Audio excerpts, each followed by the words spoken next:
السلام عليكم ورحمة الله وبركاته، وأهلا بكم في فيديو جديد عن ترتيب الدوري الأسباني وترتيب الهدافين ونتائج مباريات الجولة 28.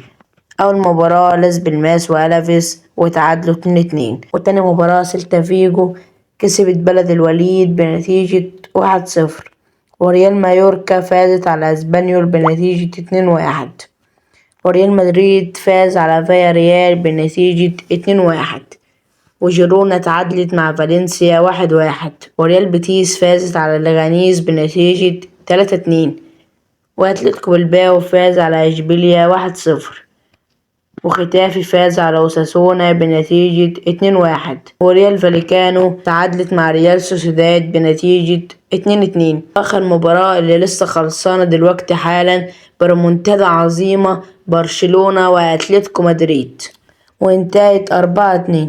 ندخل بقى على الترتيب.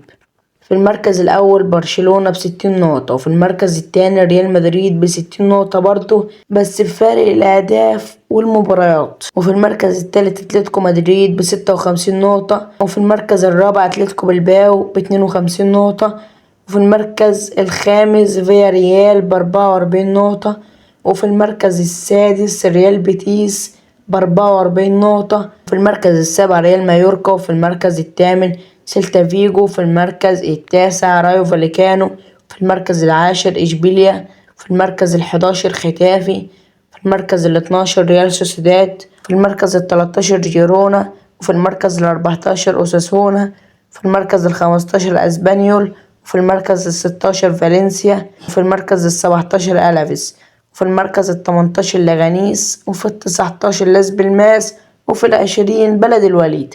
نيجي بقى على ترتيب الهدافين. في المركز الأول روبرت ليفاندوسكي لاعب برشلونة ب22 هدف. في المركز الثاني كيليان امبابي لاعب ريال مدريد ب20 هدف. وفي المركز الثالث بوديمير لاعب أوساسونا ب15 هدف. وفي المركز الرابع رافينيا لاعب برشلونة ب13 هدف. وفي المركز الخامس أويان سانسيت لاعب أتلتيكو بالباو ب13 هدف. وكده الفيديو خلص، فمتنسوش تدعمونا بلايك واشتراك في القناة عشان يوصلك كل جديد. سلام.